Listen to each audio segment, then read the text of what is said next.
Hey guys, today I want to reveal some secrets of starting a bookkeeping business at home. So, what to focus on in your first 3 months of business. So, the main thing that most people don't understand, like most people think it's about like branding and it's like looking real. The way I like to think of it is like being real, right? So everyone, like when they first get started, like most people are like nervous that, maybe people are not gonna take me as seriously if I don't have like a cool brochure, if I don't have a cool website, if I don't have like business cards. No one's gonna take me seriously. No one's gonna want to work with me, right? So it's all about looking and presenting yourself a certain way. And there is a time and a place for that, but in your first 3 months of starting a business, that is not the place to go. So for me, it took me about 16 months to get to about $15,000 per month in my bookkeeping and CFO business. Now, the first 3 to 6 months were spent with basically the stuff that I always talk not to do, right? I made a brochure. That took me at least like a good month and a half to do, right? I went and I like put those brochures inside of like private networking places and like the SBDC and like different like business incubators around me. They're still there to those days. I go to like the SBDC probably once every. Actually, this what building is that? It's the Chamber of Commerce. That's what it is. The Chamber of Commerce. I go there every like 6 months to like once a year, right? And they're still the exact same number of flyers in the exact same spot. It did not work even 9 years later. Now, the reason why I make these videos is to help you avoid a lot of the mistakes that I made when I was first getting started. So let's kind of dive into this thing. And also, before we get into that, if you want some help growing your business, go ahead and click on the link inside the description below to either book a call with myself or my team member to see if our program is a good fit for you inside of our paid mentorship program. So number one, the only thing that you need to do in the first 3 months is talk to as many business owners you possibly can, whether that's if you have a program like ours, we show you like efficient ways to go do that. But let's say that you're just doing this on your own. You're just trying this on your own because I still want you to be able to make some progress. Number one, this is talking in person. Number two, you better get on LinkedIn. Number three, you better be on Facebook. Number four, you better be on Instagram. Number five, you can get on a platform like Alignable. Number six, you get on a platform like Nextdoor. Now again, if you're doing this on your own, unfortunately, you don't have the ability to be efficient, right? Because you're learning all these platforms at the same time. Sometimes what I hear is like people say, well, I don't want to do this because it's not very efficient. But it's like, if that's all you got to use what you have. First rule of entrepreneurship, use what you have. Use what you have, okay? So personally, for me, I like using LinkedIn as my primary.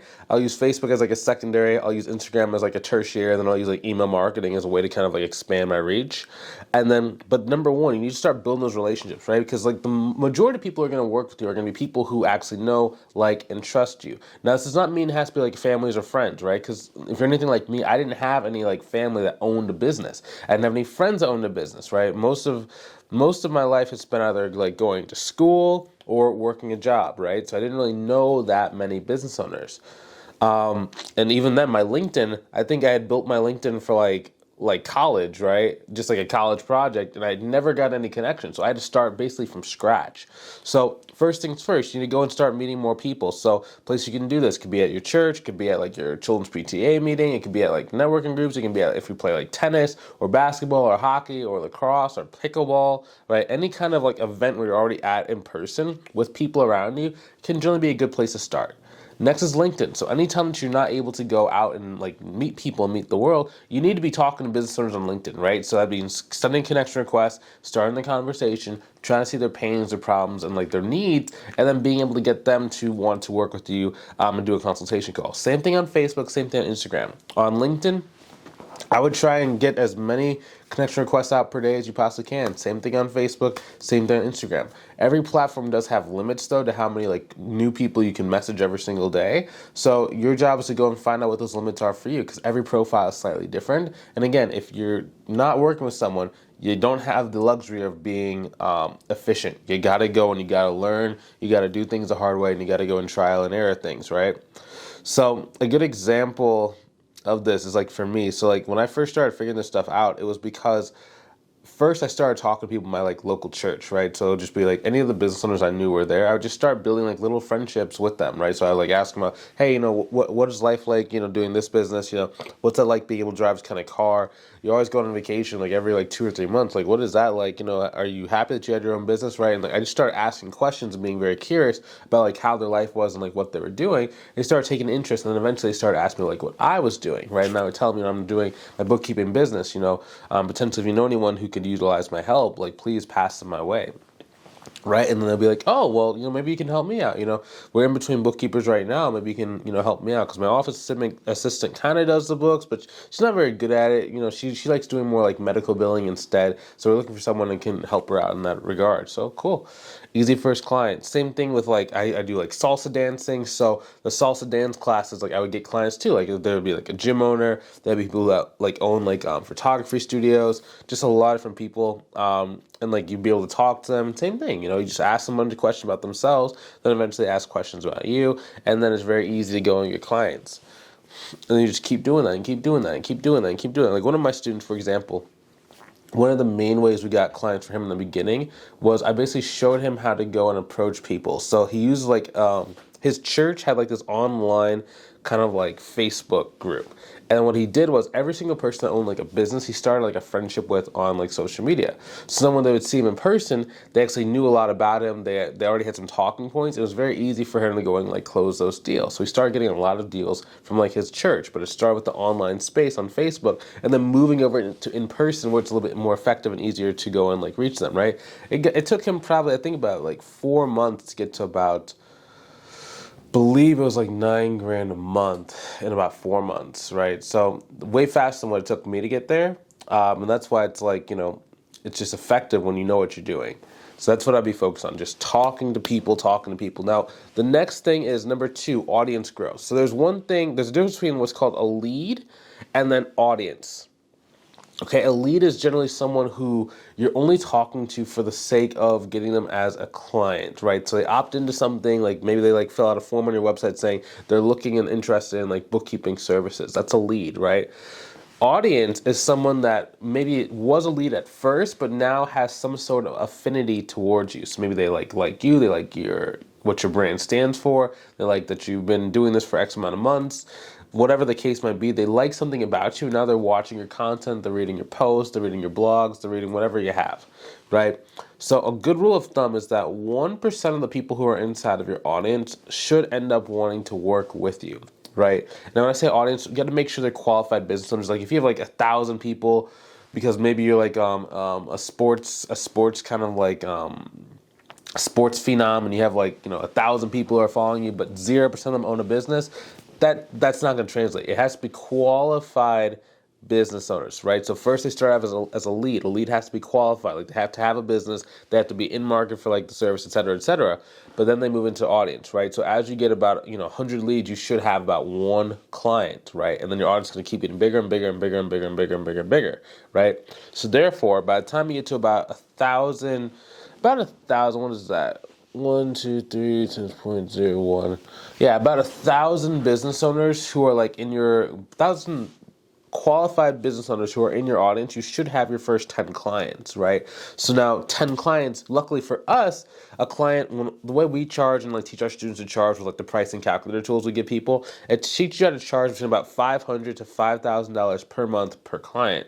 So on the low end, that could be $5,000 per month. On the high end, it can be $50,000 per month. It just depends on like the structure XYZ and like when you start or when you stop. So let's say that you got like 2 clients for like $5,000 a month. Okay, so you only need 2 clients, you're at $10,000 a month. Most people aren't gonna like keep going unless their goal is like to get to like 15 or 20 grand per month. But you do have that advantage over like a business, like a coaching business, right? Because like most time for a coaching business, there's like 1 or 2 programs, right? And then like once a person comes in, there are a little bit of like residual things you can do, but it's a lot different. So that's the one reason why I love like bookkeeping and accounting business, because it is a lot easier to like, once you get to a certain revenue point, you just like maintain it out a lot easier.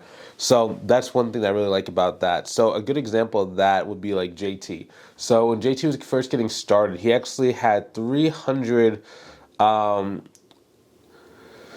Basically, we started a new profile, like a new Facebook profile for him, and by the time he had like 300 friends on Facebook, he already was at about $13,119 per month, right? So that took about 5 months to get there.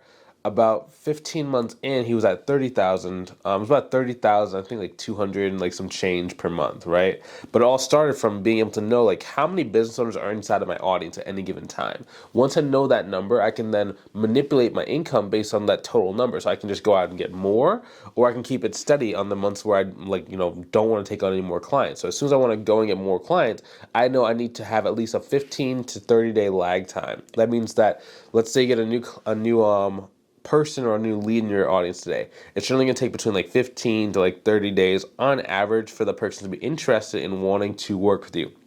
Now, that is not counting people who are like what I call flash consultation calls. That means the person, like a flash consultation call is like when a person has been looking for the service, they just don't really know exactly who to turn to or who to trust. So just by showing up, you're automatically going to get the client, right? That's going to happen, but I don't like building my business around those flash consultation calls because it's very unpredictable, the timing and like who's going to need that. So it's kind of like shooting like a shotgun. The way I like to do it more is like casting a net, which is more this audience approach, where we're throwing our net into an audience of leads that already have this. And we're building relationships. So over time, those leads kind of come to maturity. So for us, it takes about 15 to 30 days on average for when the person like accepts your friend request or when they opt into your email newsletter or to whatever you have. It takes about 15 to 30 days before they're ready to pull the trigger with you. So basically what we do is if we know that, let's say that it's January 1st right now, and by the end of February, we want to have an extra like 2 to 3 clients. Okay, cool. So that means that we need to have about 200 leads by the second week of February. Okay, so it means we just like start funding. Okay,